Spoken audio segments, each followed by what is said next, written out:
Before we start with the book, and we are on chapter 4, I believe.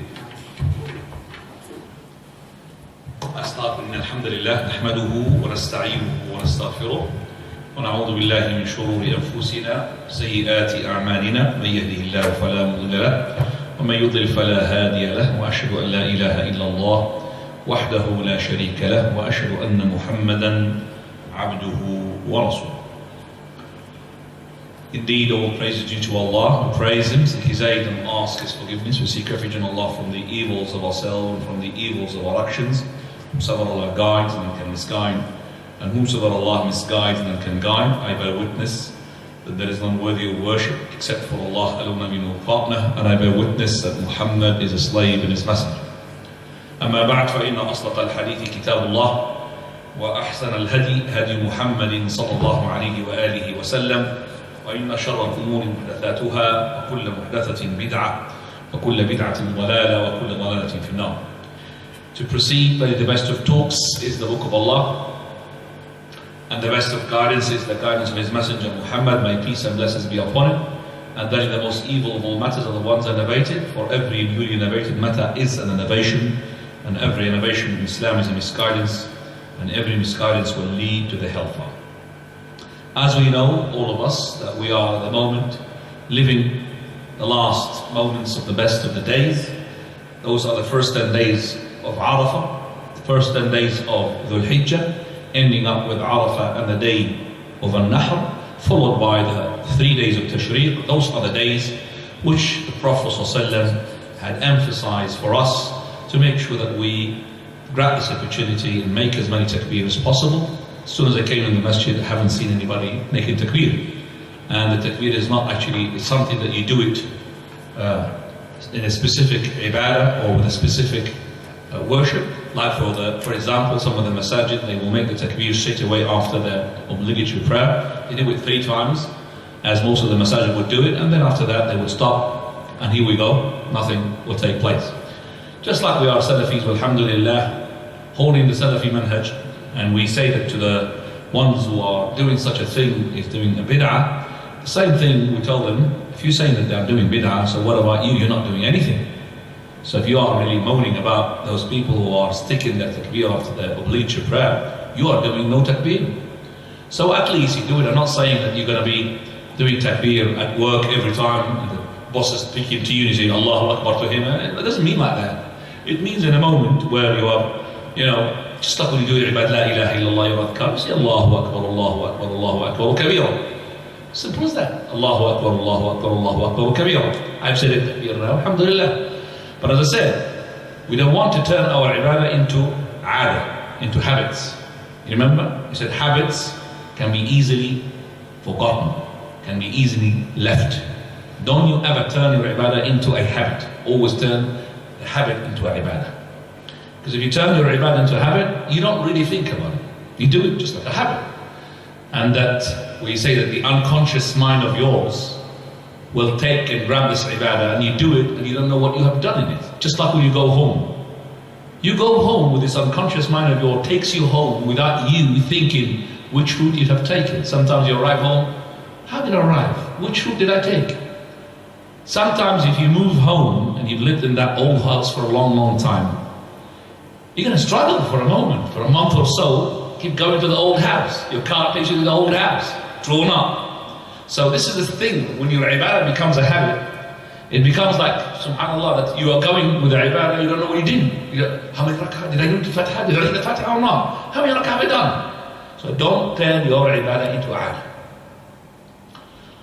So the takbir is actually something that we don't normally do. So it is an opportunity to make sure that in those days, especially from the moment of the dawn, Fajr of Arafah, until the sunset of the last day of Tashriq, which is tomorrow. And that's it. And there is no takbir. So 3 days of Tashriq, plus the day of Nahr, plus the day of Arafah, that's 5 days. Those are the takbirs, the takbir, not to synchronize my takbir with the others, and also not to make sure that my takbir will not synchronize with the others. You leave it like that. If it's synchronized, it's synchronizing. And that is why when Abu Hurairah and Abdullah ibn Umar made the takbir in Mina, they made the takbir and the whole market made takbir. There must have been synchronizations somehow, because they made the takbir along with their takbir.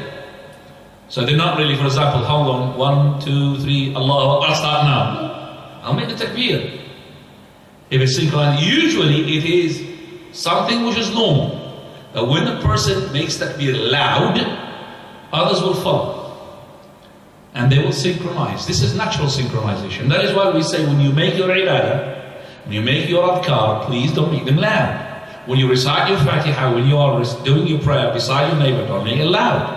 Because when you make your adhkar loud after the prayer, that person beside you, if he can't make his own adhkar, he will do it along with you. Because you're louder than him. Same thing with those people who are making their ibadah in their prayer, especially the silent prayer, like Dhuhr and Asr, like the last 2 rak'ah of Isha, last rak'ah of Maghrib.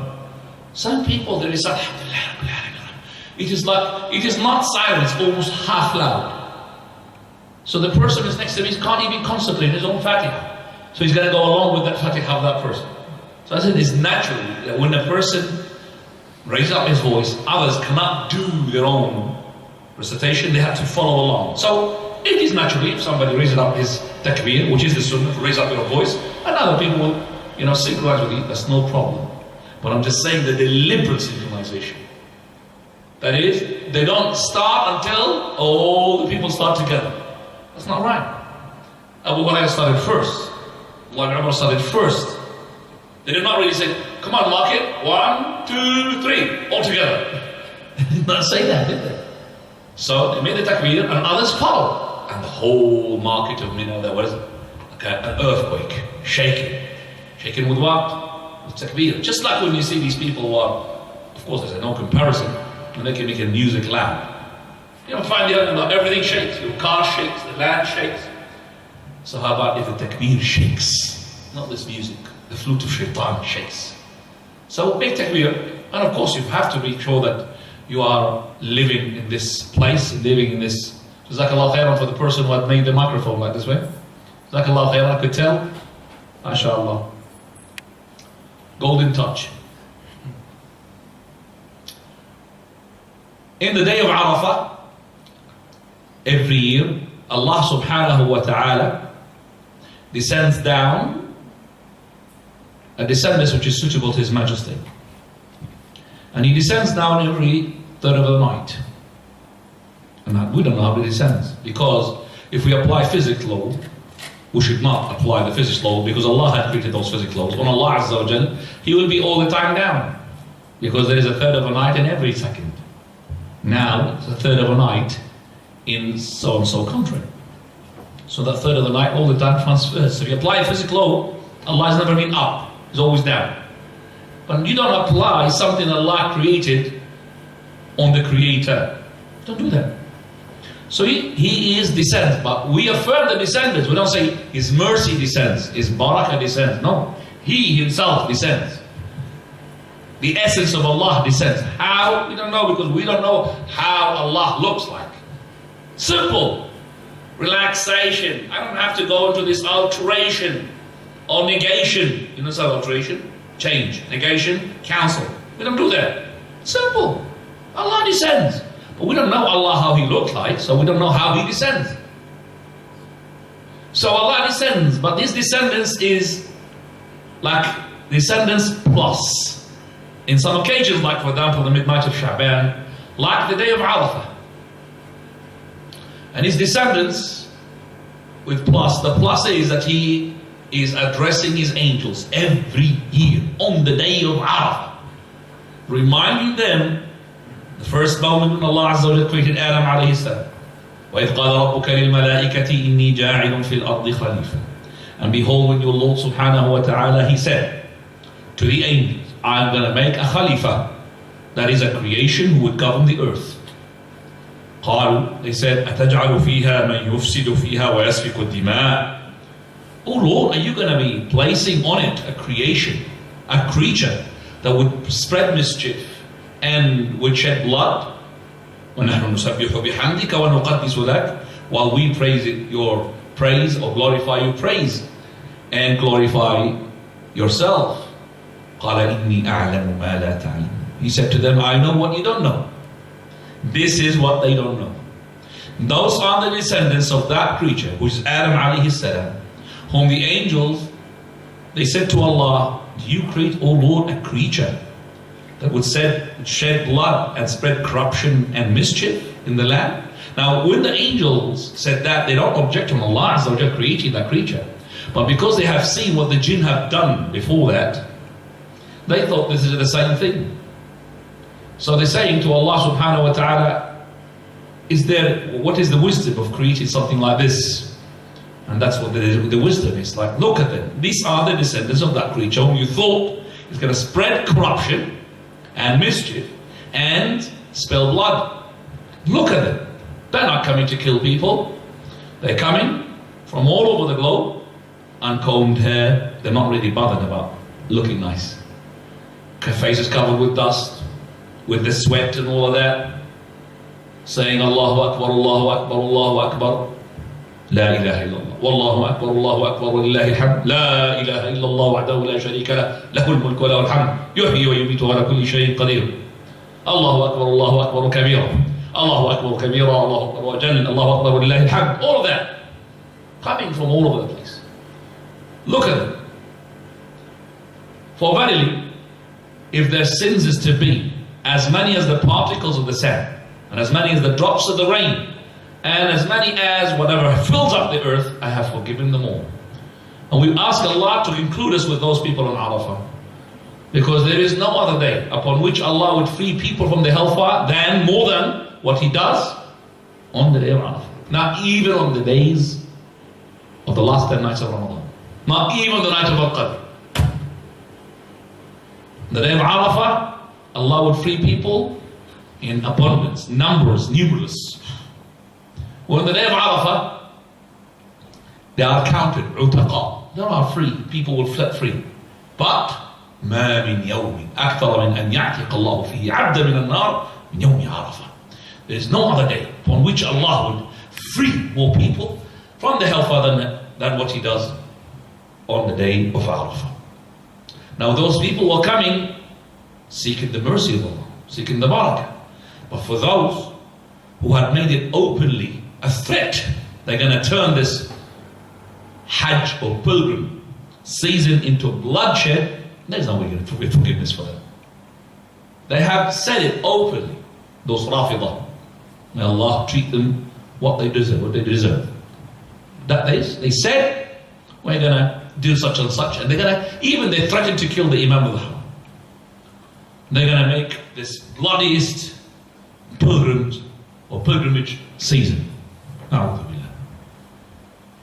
You see, a Muslim, as soon as he moves into your neighborhood, he should be a source of peace and tranquility. Oh, alhamdulillah, I got a Muslim coming.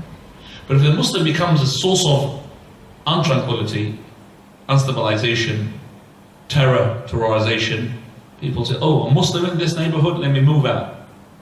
And these people are trying to portray an image for the Muslim that they are terrorists. They are blood seekers and suckers. A'udhu billah. We Muslims, as the Prophet said, Al-Muslim man salim an-nasu min yadihi wa lisanihi. The Muslim whom the people are safe against his tongue and against his hand. He started with the tongue, but the tongue is worse, and his hand. So when the people are safe, this is the Muslim. But if the Muslim, if he's a person, as soon as he moves in the neighborhood, oh, he belongs to such and such, ISIS or MISIS or whatever they call it. As soon as they hear this, you're going to run away and move out. You don't know what sort of thing he's going to do the following day. Put a bomb in your car or whatever, kill you in the name of Allah, killing a person who says La ilaha illallah. So this is not really the way. So the day of Arafah is a day of feast for the pilgrims. For us, because we did not do the Hajj, we fast that day. When we fast that day, we are as close as possible to the pilgrims. So the Prophet said, he will fast the day of Arafah, then he will get expiation of 2 years. One in the future and one in the past. Somebody would say, okay, what about the pilgrim? He should be as well fasting. He's going to lose that day. I would say, what a poor guy you are. The person who goes to Arafah, he does not have a 1 year in the past, 1 year in the future. He had a whole lifetime being forgiven. Go ahead. For verily whatever has been done before is being deleted. That's what the angel would do as soon as you do the tawaf. Al-Ifada, he would put his hand between your shoulders. You're not going to feel that hand. But he would say to you, go ahead and do whatever you like, for everything has been in the past, has been forgiven. That means your account has been resetted. 0.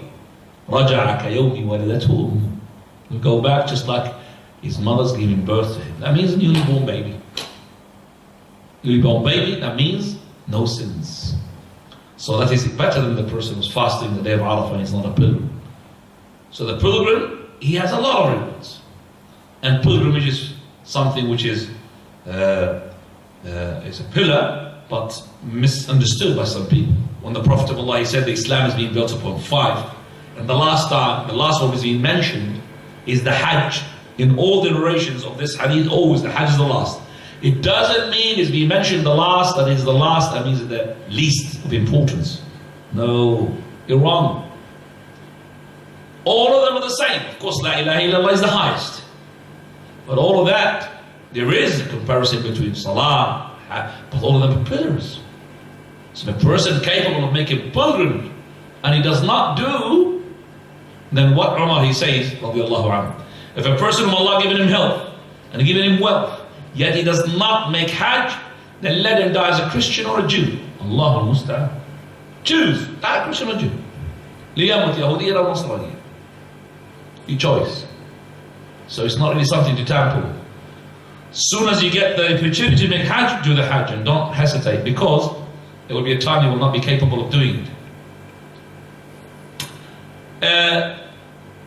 The person on the day of Arafah, he will be as well awaiting the best of the days in the sight of Allah, which is the day of Nahr. The day of Nahr, where Allah subhanahu wa ta'ala had told us, that is, we have to sacrifice an animal if we are capable financially. And the correct opinion, that the sacrifice is compulsory. And this is a revival of what taken place to our Prophet Ibrahim alayhi salam. And Prophet Ibrahim alayhi salam had his son Ismail, فَلَمَّا بَلَغَ مَعَهُ السَّعِي, when he had reached the age of puberty. Prophet Ibrahim, he said to him, إِنِّي أَرَى فِي الْمَنَامِ أَنِّي أَذْبَحُكَ.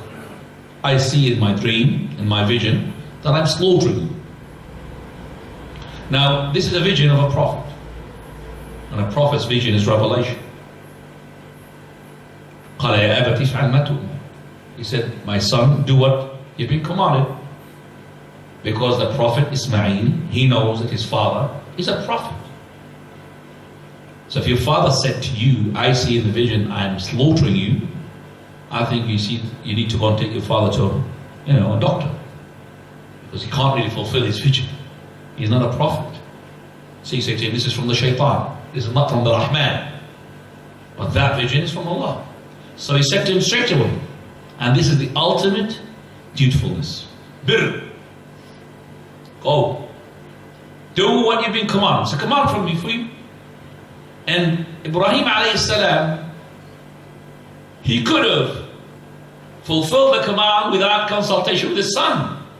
Because he knows it's a vision. And he knows revelation. But he wants to fulfill this vision and this revelation with the consent of his son. If he does not agree, then there will be another case, because he has to do it. But his son showed him, go ahead, Dad, do it. Allahu musta'an. Then, فَلَمَّا تَلَّهُ لِلْجَبِينِ, when he put it on his forehead, he didn't want to see the expression in his face. It would be more of agonization, more of, I would say, uncomfortable for Ibrahim than Ismail himself. Ismail is not saying anything. He's waiting.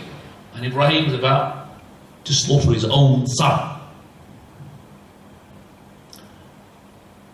Then Allah subhanahu wa ta'ala gives him the call. أَنْ صَدَّقْتَ الرُّؤْيَا يَا إِبْرَاهِيم. You have fulfilled your vision, O Ibrahim. وَفَدَيْنَاهُ بِذِبْحٍ عَظِيمٍ.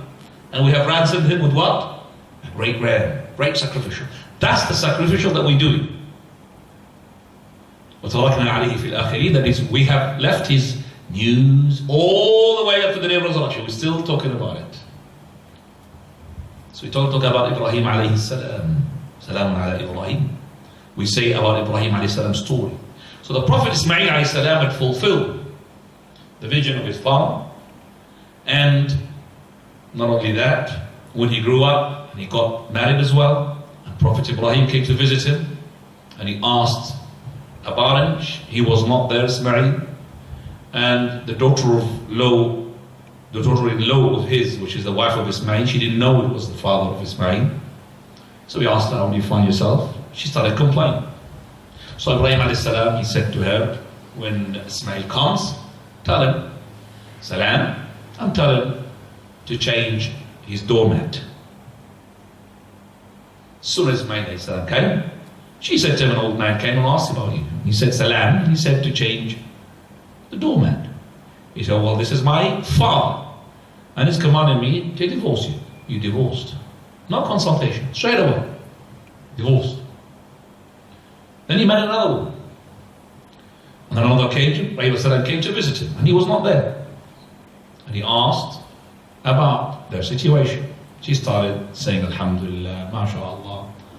So he said to her, if Ismail comes, send him my salam. She doesn't know who he is. And tell him to affirm his doormat. So he came. And she said to him, an old man came and asked about you. And he said his salam. And he said, to affirm your doormat. So he said, this is my father, and he's telling me to keep you. So this is the son being dutiful to his father. Now, if your father asks you to divorce your wife, if your father is righteous, fulfill his command. For verily, Al-Walidan awsatu abwab al-Jannah. This is the hadith of Al-Ghurabaa, that is Darda. That is, the parents are the middle gate of paradise. Middle gate. If your father is righteous, ask him to divorce your wife whom she is righteous, you have to divorce her. Allah ibn Umar, he was married. Do you think he was married to a person who was not righteous? Of course he was righteous. She was righteous. She's a companion. But he was so great in love with her. She might capture his heart and keep him away from the ibadah. So Umar Khattab didn't like it. He said, divorce her. Now imagine somebody's telling you to divorce a wife. Or maybe she's covered and her face covered and everything, and mashallah. He couldn't take it. So he went to the Prophet ﷺ seeking help. Help! My father has commanded me to divorce my wife. Prophet of Allah did not investigate. Did not say, how is your wife? She's good or not good. She's righteous or not righteous. Prays, she does not pray. No. Then he's obey your father. Divorce her. Straight away. Because Umar al-Khattab, he knows who's Umar al-Khattab. So if Umar al-Khattab asked that, then he did not go to Umar al-Khattab and he said, Umar al-Khattab, maybe have another opinion, I think that I believe. Straight away told him. And that is why we say, your father is righteous, your mother is righteous, we're asking you to divorce, divorce. Because your father and your mother, now the one that you have to really obey. You're not allowed to obey your wife. You're allowed to consult with your wife. But to obey your wife all the time, become like she's your master and you're her slave, it's opposite. So the father and the mother comes first. And shame on a person who carries his father and mother in a car and he puts his wife in the front seat while his father and mother at the back seat. A'udhu billah. Wallahi, this is bad. Very bad. Shame. Shame on you. How can you do that? Unless they have insisted, that's something else. But you should insist the opposite. And they insist and put both of them, the mother and the wife, at the back. Leave the front seats empty. As a sign of respect to your father and your mother. Okay? Your father and your mother. And once you have a son or a daughter who are dutiful, like Ismail alayhi salam was dutiful to his father, then this is what you want. What do we want from this life, others? Isn't it that we want to have children who are going to be elevating us in ranks in paradise while we are dead. That's what we want. ما من مسلمين يموت لهما ثلاث لم يبلغوا الحنث. Any single two Muslims, that is a wife and a husband, two Muslims, and they have 3 children who passed away, they did not reach the age of puberty, حنث. Allah subhanahu wa ta'ala will make those parents to enter paradise because of them. When these 3 kids will be sent to paradise, because the kids will be in paradise, they will say, we will not enter except if our parents will with us. They will make a condition. So they will say, udkhulu antum wa ana. Go inside, you and your fathers, father and your mother, your parents. So they will drag their parents, they pull them from the throne, like that. So they are beneficial to their parents when they die young. And they are beneficial to their parents when they live and grow up, and the parents die first. Because the Prophet ﷺ said, if the person dies, then nothing will benefit him except for 3. One of them, waladun salihun yad'u lahu. That is a son or a daughter who is supplicated to them, father and your mother. That's what we want. So you have your father and your mother all the time seeking their mercy. What a great son who is, mashallah, keeping righteousness and youthfulness to his parents while they're dead. So he is, say, paying visits and giving presents to those whom their parents used to be friends with. Just because of that. He's not friends with those, but because their parents were friends, like Abdullah ibn Umar, while he was with Nafi', and they passed by a Bedouin man, and that Bedouin man is just a normal person. So he straight away gave him his donkey and he gave him his clothes. And Nafi' said, well, you should give him something, it would be enough. Why you give him everything? He said, quiet. The father of this man was a friend of the father of mine. You understand that? Not that person, the father of that person is a friend of my own father.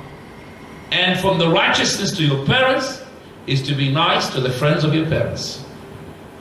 He is the son. See, look at that.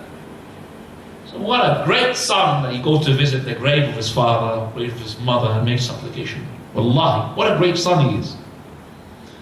And the Prophet ﷺ, he said that he, the person whom he dies, and he taught his son Quran to learn it and to read it, then they will be given, the parents, the crown, the light of it matching or greater than the light of the sun.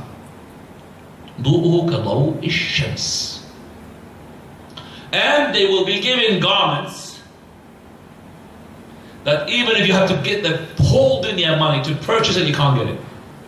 They will say, why, oh Lord, we get this garment? Because of what you have done, and you taught your children to learn the Quran.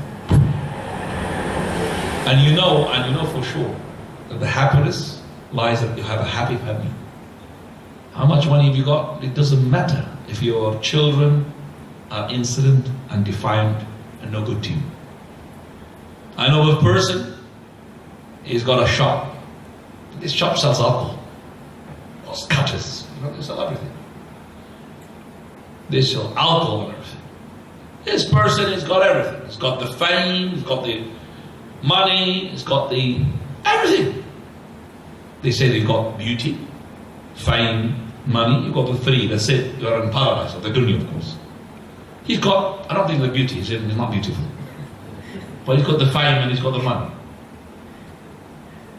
But he's living in agonization. His son left him with a girlfriend. Left him. He doesn't care. Look at him, living in a miserable life. Very miserable. His wife left him. Because all he cares is about what? Money. That's what we are, money machines, making machines. They don't really know about the happy, or the happiness that we know about. Just like the scholars, they have said, the Salaf, Wallahi, if those leaders who are tyrant, they know about the happiness that we are living, they will fight us for it. Do you understand that? Just like they fight us for the money, they fight us for the land, they fight us for everything. They will fight us as well. How do you get that happiness? They want to take it from you. Some people can't go home. You could go everywhere, but home you can't go, because as soon as he put the key into that keyhole of his, hell breaks loose. Wallahi, shouting, swearing. Oh, they can't live. You can't go home. Not far away, not a long time ago, the last 3 weeks, somebody's asking me, are you happy? Wallahi, like that. Because he hasn't tasted the happiness. I said, are you happy? Alhamdulillah. I said, I'm not happy. He's got the money, he's got the beauty, and he's got the fame. Maybe the fame doesn't got the fame, not the beauty, and the money. Got gold everywhere. No happiness. What's the problem? It's not happy. All their happiness is temporary. You go to a dancing party, he's happy while he's shaking, and after that, he's back to miserable. So he has to have even dancing party while he's sleeping. He has to have the bed shaking and shaking. I'm not joking. Can't sleep. You can't sleep. He has to have a pill to sleep. You are the ones who are happy. So, very important to ask Allah Azza wa Jalla to help you as well to bring up your children and bring them an upright. Because the prophets, they always not just ask about righteous offsprings, but they also ask to fix them up, to guide them. So when Zakaria alayhi salam, he said, upon seeing what Allah has granted Maryam from the food, هنالك دعا زكريا ربه. On that moment, Zakaria had called upon his Lord. قال رب هب لي من لدنك ذرية طيبة. O Lord, grant me righteous offspring. إنك سميع الدعاء. You are the one who hears the call. Respond to the dua. فنادته الملائكة وهو قائم يصلي في المحراب. The angels called upon him while he was praying, standing up in his chamber. What? أن الله يبشرك بيحيى. Allah is giving you a child of a son called Yahya. His mother, his wife, she's too old to give children. مصدقا بكلمة من الله. He's believing the word of Allah.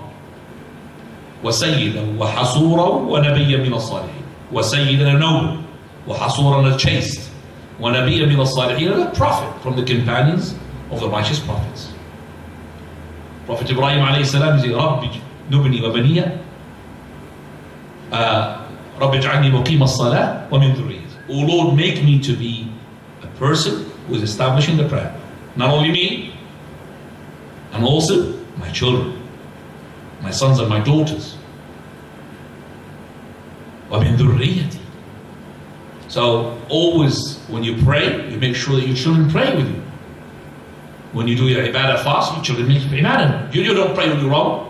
On your bedroom, you leave the children on their own. You pray with them. You teach them. This is incumbent upon them. So once you have those children, mashallah, you have the happiness that you want. As I said, this is just a small reminder for the brothers as we are coming to the last day tomorrow, the day of Tashriq. And I ask Allah subhanahu wa ta'ala to accept our ibadah, accept our fast. And I'm pretty sure that most of you have done the fast on the day of Arafah. Some of you have done more ibadah than the others. That's normal. But always strive to love the best, because you're going to be gathered with the one whom you love. Even you're not going to do as good as Abu Bakr, radiallahu anhu. But if you love Abu Bakr, truly of course, you can't be just a punk and you say, I love Abu Bakr.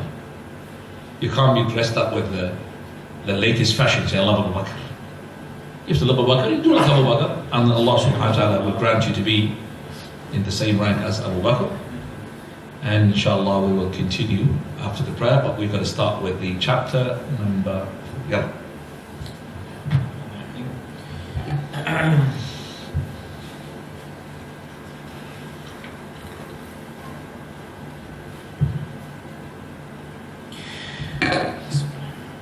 Today is the 13th of Dhul Hijjah 1437, 14th September 2016, the 9th lesson of Al-Qawl al-Mufid Kitab At-Tawheed.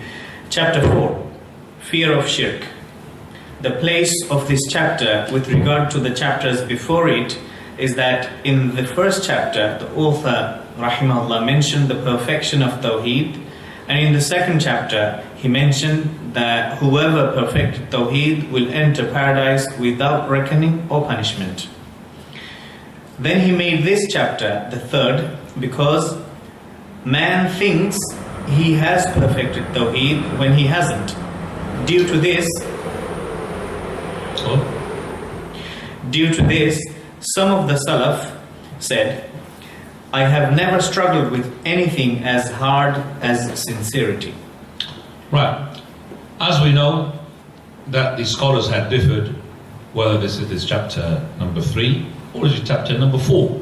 Because the first chapter that we spoke about, some of them they said it's not a chapter, some of them said it's an introduction, and some of them it is a chapter. And we said it was a chapter, that's what we have agreed upon, and that is the chapter number 1 was to show the greatness of Tawheed, the importance of it, and where does it lie, and the ruling of it. That was the title of the first chapter. So the chapter which was not having a title was chapter number 1, so it makes this one as well 4th chapter. So the author had started by showing the importance of Tawheed and also the ruling of Tawheed and how great is the Tawheed. Then after that he made the second chapter, which is fulfilling the Tawheed. Third chapter, he had talked about the one who fulfills it, he will enter paradise without reckoning. And the 4th chapter is to talk about the opposite, because if you don't know the opposite, you might fall into it. عرفت الشر لا للشر ولكن لتوقيه ومن لم يعرف الشر من الخير وقع فيه. The poet says that I knew the evil not because I want to learn the evil, but to avoid it. He who does not know the difference between evil and good, he might fall into the evil. And that's right. So you know the shar, but you don't start knowing the shar. You start by knowing what? The khayr. And that is when we have the testimony. Ashhadu an la ilaha illallah. First of all, negation. I testify there is no God worthy of worship. And then affirmation, except for Allah alone. So I need to know the shirk. So in that testimony of mine, it's got 2 parts. One, to fulfill the Tawheed, and other, to negate shirk, polytheism. So I need to know about the shirk, because sometimes a person who is doing Tawheed, yet is polluting his Tawheed with shirk, without him knowing. We have lots of people. وَمَا يُؤْمِنُ أَكْثَرُهُمْ إِلَّا وَهُمْ مُشْرِكُونَ. Most of them, when they believe in Allah, they believe when they are what? Making shirk. And that is why the mushrik, he has to believe first to make shirk, isn't it? How can he make shirk without belief? He has to believe, and then he makes shirk. Right, so this is the fear of the shirk, in which the author, he wants to show us the importance of knowing the shirk, because the shirk will adulterate and maybe even destroy the whole Tawheed of ours, destroy the La ilaha illallah, and chuck us out of the fold of Islam. So I start with the verse. Allah subhanahu wa ta'ala says, go ahead. Read, just read. And this is because the soul is attached to this world, wanting opportunities for money, fame, and leadership, and it desires this world with the actions of the hereafter, and this is a defect in one's sincerity.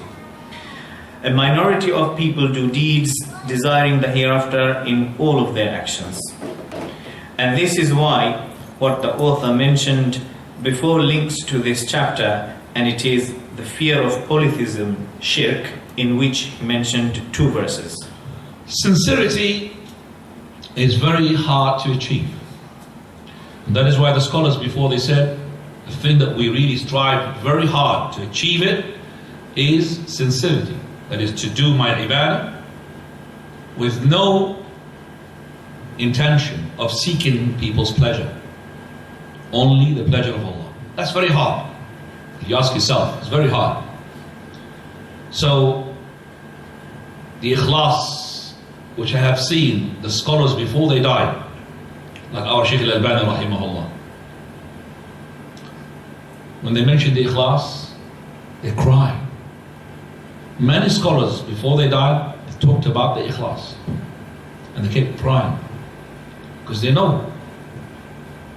The ikhlas is the heart. At-Taqwa ha-huna. So the Prophet said 3 times, and he pointed to his heart. The taqwa lies here. It is not in the action that you do. It's there. We don't know why you pray. We presume inshallah for Allah. But is it for Allah? The only one you know apart from Allah is you. Even the angels who are recording you these, they don't know. So your angels record what they see. But what's in your heart? Only knows it about it Allah. So on the day of resurrection,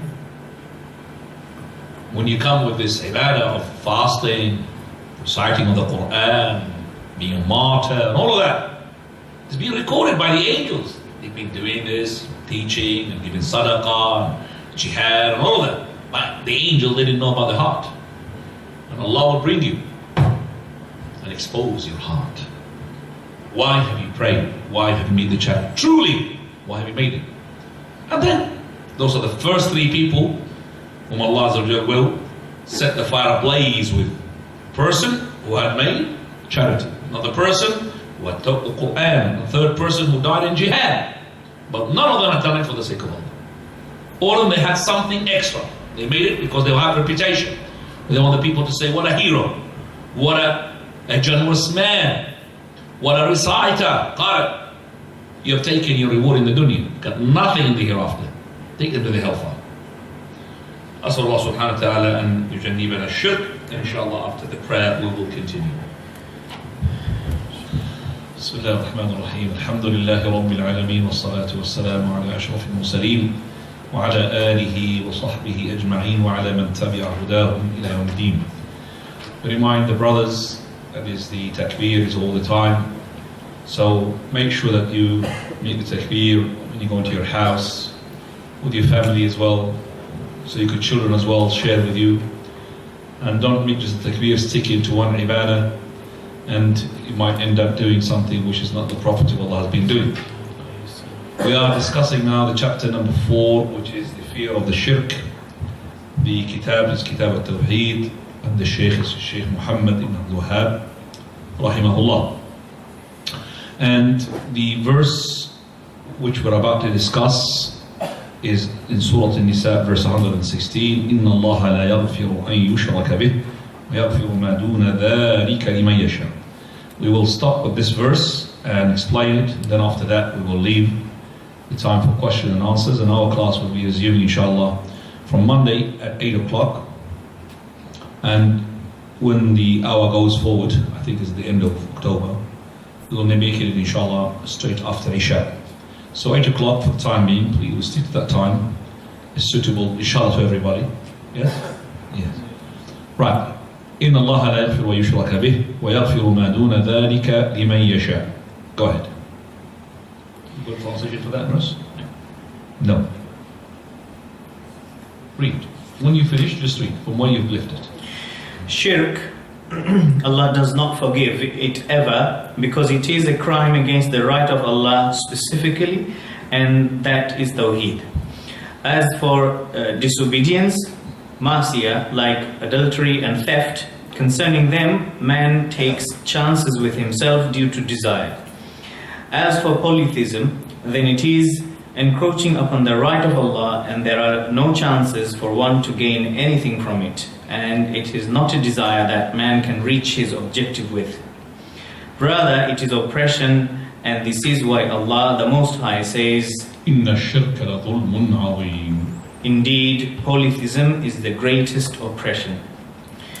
And Okay, this, right, so here we say that the person, when he commits major sins, not major shirk, like fornication, which is a major sin, like burglary, stealing, like drinking, and all of that, fornication or adultery, all of that because of the person's weakness and because of the person's lust. Those are the major sins. They are still under the will of Allah. On the day of resurrection, either Allah Azza wa Jalla will forgive you, or if He wants to punish you, He will punish you, but not in the eternal hellfire. That means it's a timed punishment, it's a temporary punishment. Because of your Tawheed, you will be taken to paradise. I'm not here belittling the punishment, but I'm just saying that those sins, regardless how great they are, as long as they don't reach the shirk, then they are under the mashia of Allah subhanahu wa ta'ala. But the shirk, it is an aggression towards Allah subhanahu wa ta'ala's rights, and that is why there is no lust in the person making shirk. I mean, there is no enjoyment. Like, for example, when the person drinks alcohol, he feels there is an enjoyment there. Well, there is no enjoyment whatsoever in the person he worships an idol. And that is why it is an oppression.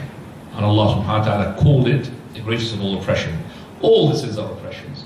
But the greatest of all oppression is the oppression they do it towards Allah subhanahu wa ta'ala's rights. So, here when Allah says, Inna Allah la yaghfiru an yushraka bih, Allah does not forgive anyone who commits shirk with Him. Is the shirk intended here is the major shirk or any type of shirk? Because the shirk is of two types. It's either major or minor. The major shirk, a person taken beside Allah, a rival, a person who treats someone like Allah subhanahu wa ta'ala and asks in the way that he asks Allah azza wa jalla, this is making great shirk. And the minor shirk is the shirk where the person, he has in his heart the love of Allah, the admiration and the exaltation of Allah azza wa jalla, but yet he does something in which he would direct his sincerity not wholly solely to Allah but to something else. Like when the person, he makes riyah, showing off, not the extreme riyah but the little riyah. Extreme riyah, every person he prays for the sake of the people, that's shirk akbar. But the person, sometimes he does something and he's got something inside himself which is not for Allah azza wa jal, not the intention of pleasing Allah subhanahu wa ta'ala. So that is depending, like the person who commits shirk by making an oath by other than Allah, and yet he makes Allah is the uppermost, or Allah subhanahu wa ta'ala is the God, but he makes an oath by other than Allah. So it is shirk asghar. But if he intends with his oath to make that person or that thing that he's swearing by is to be equivalent or greater than Allah, he's committing, of course, a major shirk. Go ahead. And is the meaning there, meaning here, major shirk, or does it encompass all forms of shirk? Some of the scholars said that it includes all forms of shirk. And those are the less scholars. Most of the scholars said it's only the major shirk. The few scholars, very few, headed by Shaykh Islam Taymiyyah, who said that the shirk here, it means any type of shirk, major or minor. Go ahead. Even if it is minor, such as swearing by other than Allah, indeed Allah does not forgive it. So they're saying that if a person swears by other than Allah and he holds that Allah is the greatest of all and Allah is nothing to compare with, it is not going to be forgiven. Now, does that minor shirk chuck him out of the fold of Islam? No, it is not. But it will not be forgiven. But that would contradict them later on. So the correct opinion actually is that it is the major shirk. Go ahead. Even if it is minor, such as swearing by other than Allah, indeed Allah does not forgive it. As for the major sins like theft and taking intoxicants, it is subject to the will of Allah. If He wills, He will punish them. If He wills, He will forgive them. In any case, it is obligatory to warn against shirk in general terms due to the generality of the verse in which it is possible minor shirk is included. Okay, Shaykh Islam Taymiyyah, he has sayings which indicates that he makes his verse talk about general shirk, whether it's minor or major. Some of his words indicate that actually he is inclined to say that this verse means only the major shirk. Whether this or that, the shirk has to be avoided, whether it's major or minor, because the minor would lead to the major. Now, major shirk is what takes one out of the religion, and minor shirk is what is other than that. But saying what is other than that is not a clear scale. And regarding this, the scholars have differed in the guidelines for what is minor shirk upon two sayings. One, the minor shirk is everything the Sharia declares as shirk and the texts give evidence that it is not from major shirk. For example, whoever swears by other than Allah has committed shirk. Sahih al-Jami number 6204. So the shirk mentioned here is minor because the texts only indicate that swearing by other than Allah does not take one outside the religion. And 2, the minor shirk is everything that is a means to major shirk, even if the Sharia has not termed it shirk. For example, someone has reliance upon something in a similar way that they do with Allah. In the verse, which is Surah An-Nisa 48 and 116. Which the verse? Read the verse. Translation of the verse is, verily Allah forgives not. Were you reading from the footnotes first before? Were you reading from the footnotes? That's why. You're reading from the footnotes. That's the footnotes. All of the footnotes. And this is the text, by the way. Do you understand me? Right. So that's why I said, what is the verse? This is the footnote. Okay. Let's read the verse first. Allah says, translation of the verse, verily Allah forgives not that partners should be set up with Him, but He forgives what is lesser than that to whomever He wills. And Allah says that Ibrahim a.s. said, leave that one. Now, does it have a footnote now? 160, here, 80. Can you read that one, please? He's saying, and He forgives what is lesser, duna. What is meant by duna here is that which is lesser, not that which is other than shirk. Right. I mean, lesser, that means it's not shirk. So, maduna dhalik, it doesn't mean less than shirk, it means other than shirk. If it's shirk, it will not be forgiven. Right. Now, definitely the scholars had differed what is the line or the criterion by which we distinguish between the major and the minor. But we know for a fact that the major shirk is the one that involves the heart and involves the actions. So the person is with that shirk, he is intending in his heart, that is major shirk. And as Allah subhanahu wa ta'ala, He says, Man sharaha bil kufri sadra. Would Allah subhanahu wa ta'ala had opened your heart to the kufr.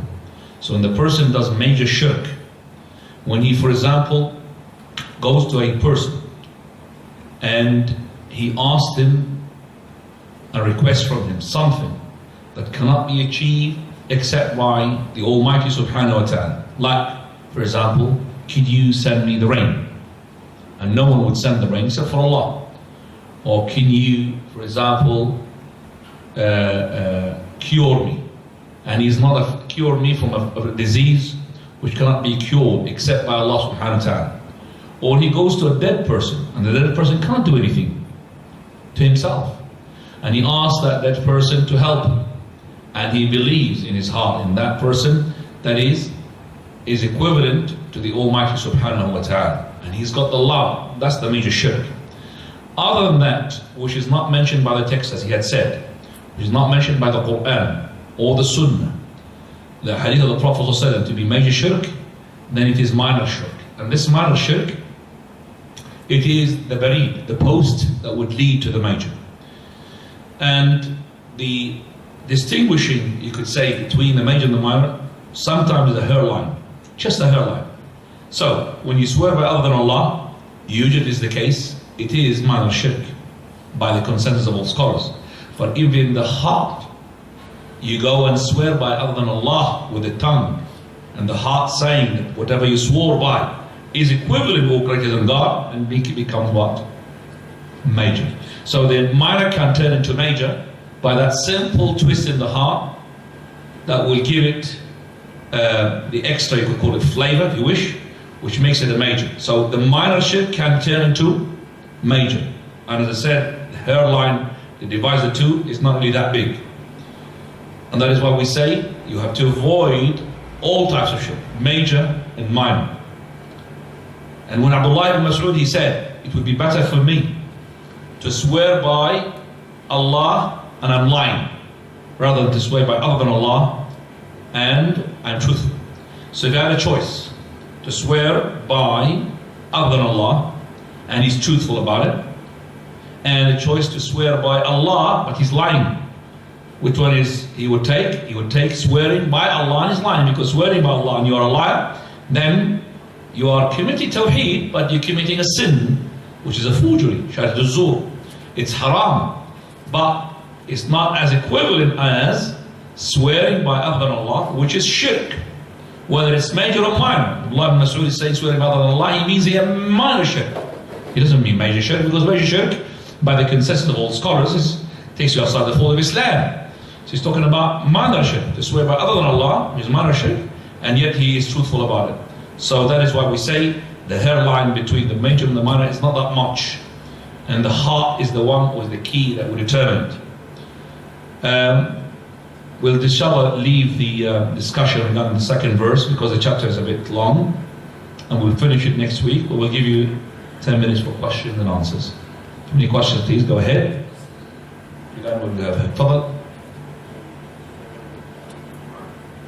Swearing by the Quran. Any person swearing by the names of Allah, the attributes of Allah, is allowed. So the Quran is the word of Allah. So when you swear by the Quran, it's correct. Now swearing by the Mus'haf, I would say avoid it. Some scholars say it's okay, because Mus'haf he meant here the Quran. But the Mus'haf is actually means as well Sahaf, which is the papers. And the papers is not the papers of Allah, but the words which are in the papers are the words of Allah. So if you swear by the Quran, you made an oath which is correct. If you swore by the Mus'haf, then you are fluctuating between haram and allowed, because the scholars are different regarding this issue. Now,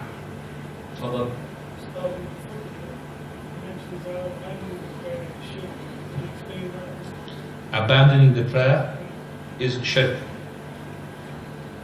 Abandoning the prayer is shirk. What is that? Because I want to know, first of all, he didn't read it, did he? Maybe he didn't read it, so I don't know really. Okay, next, can you read the continue, inshallah? Because then I will know. Now, further. Oh, you're scratching.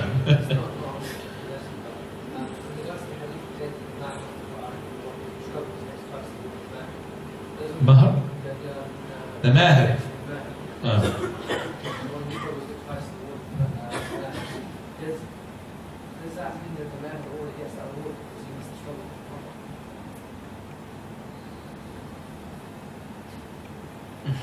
Your question is not really clear because you're really working in maths, and mathematics doesn't work with Islam, you know. It doesn't work. You don't apply your maths into these things. So it's not going to really benefit you whether you're going to know that or not. Well, let me give you the outcome as a result. Person who is mahir, which is a person who is a master of recitation, definitely he is better than the one who is not mahir. Khalas. Now how much is the reward and how much is that? That's not the question the companion would ask. So we know that the person who reaches the mahir situation, which is a master, definitely is going to get the reward, which is much, much better than the one who is not mahir, is struggling. Even though the struggling is going to get the double. Like we going to get how many multiples as the companions? 50. Whatever we do as an ibadah, we get the 50 multiples of any companions.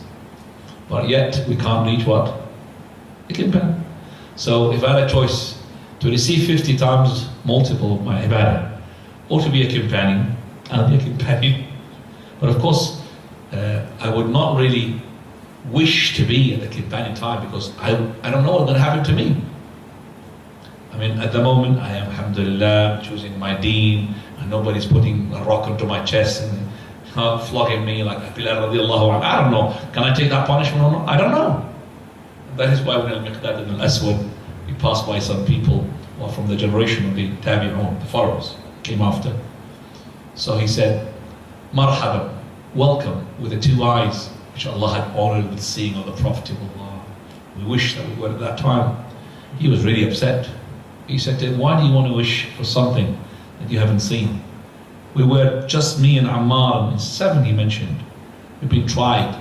Prophet of Allah has been helped and protected by his family. Also Abu Bakr radiallahu anhu, but the rest, they've been tested. Like Sumayya, like Ammar, Allah be pleased with them, like Bilal. All of them have been tested. Miqdad, they've been tested.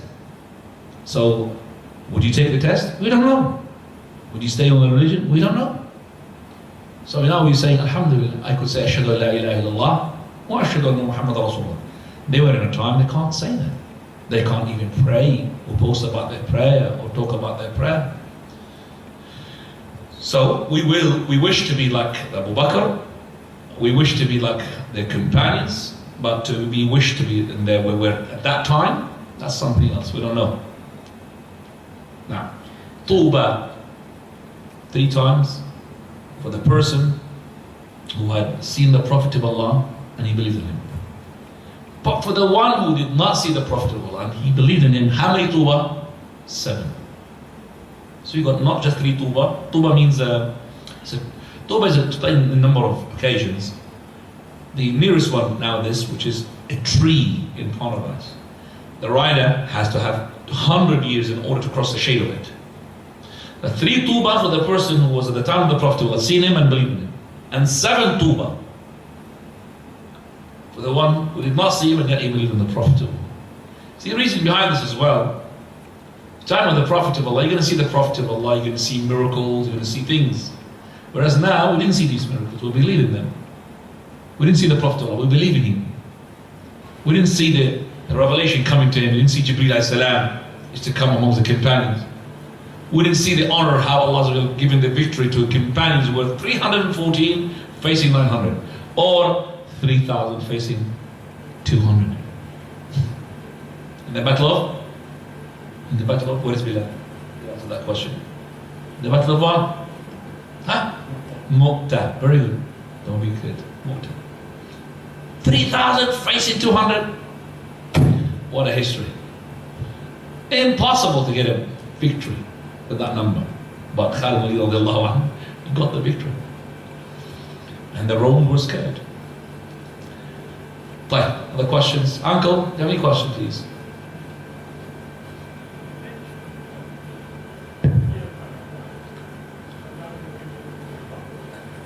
People from the hellfire.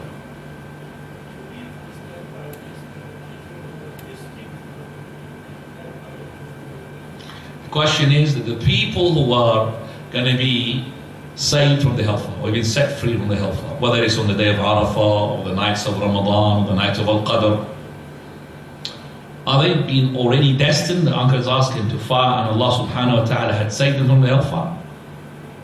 Or what, uncle? The second part. Or they are already in the fire? Yeah. Well, uncle, whether this or that, we know that if the person does good, he will receive good. فَمَنْ يَعْمَلْ مِثْقَالَ ذَرَّةٍ خَيْرًا يَرَهُ وَمَنْ يَعْمَلْ مِثْقَالَ ذَرَّةٍ شَرًّا يَرَهُ. So whatever you do, you're going to face. So those people who come to Arafah, or those people who are at the moment not in Arafah, wishing to be included in those people who are amongst Arafah, if they ask Allah, they will receive it.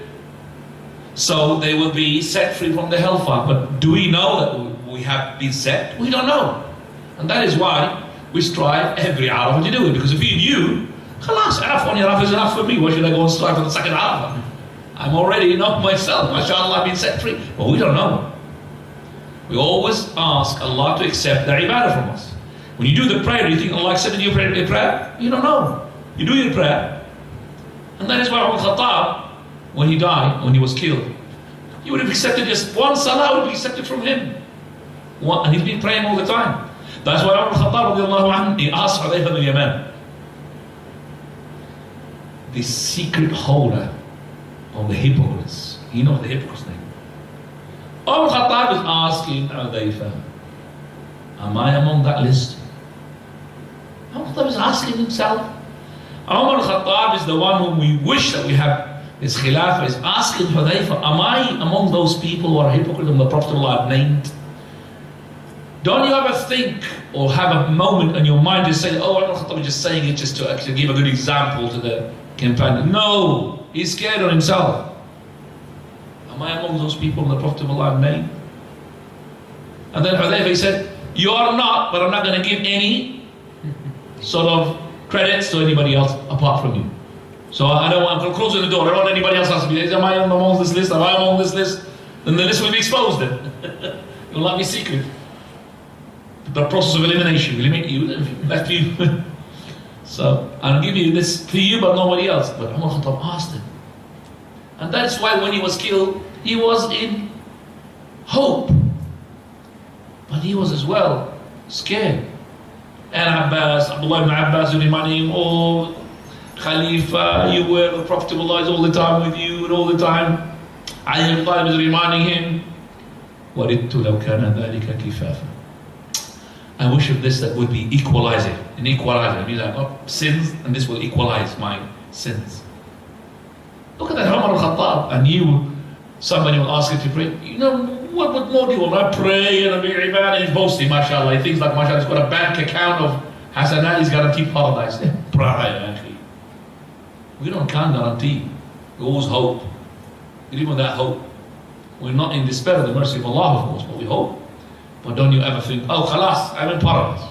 I've been set free from the hellfire. Why should I go to the day of Arafah? And why should I ask Allah to be included in the people whom Allah was set free from the hellfire? So, as an answer for you, our great uncle, we say to that, regardless, we will always ask to be set free from the hellfire, whether we be destined or not being destined. فَمَنْ يَعْمَلْ مِثْقَالَ ذَرَّةٍ خَيْرًا يَرَهُ وَمَنْ يَعْمَلْ مِثْقَالَ ذَرَّةٍ شَرًّا يَرَهُ. This is the same answer we give to the person who visits his relatives in order to increase his money or increase his what? His lifespan. I'm not going to talk about the angels going to rub into your record, and we're going to say if you visit your relatives, then Allah will expand your age. Just like if you do good deed, He's going to put you in paradise. Do you understand me? Deal with it like this, in this simple manner. Instead of saying Allah will remove your name from the people that sit there hellfire and put you in paradise. Do you understand me? Whether the angel is going to do that in his scroll, okay? Do you understand me, uncle? Because some people, in the angel who's been in the scroll, taken from there, he taken the year, for example, destiny, and he says that you're going to be destined from the hellfire. But because you went to the day of Arafah, now you're going to be taken the following year. He's going to rub his in his scroll, and he's going to put you are means set free from the hellfire. We don't know. We say this is a simple answer. Shaykh al-Bani said, فَمَنْ يَعْمَلْ مِثْقَالَ ذَرَّةٍ خَيْرًا يَرَهُ وَمَنْ يَعْمَلْ مِثْقَالَ ذَرَّةٍ خلاص. You do good, you see good. You go to Arafah, Allah will set you free from the hellfire.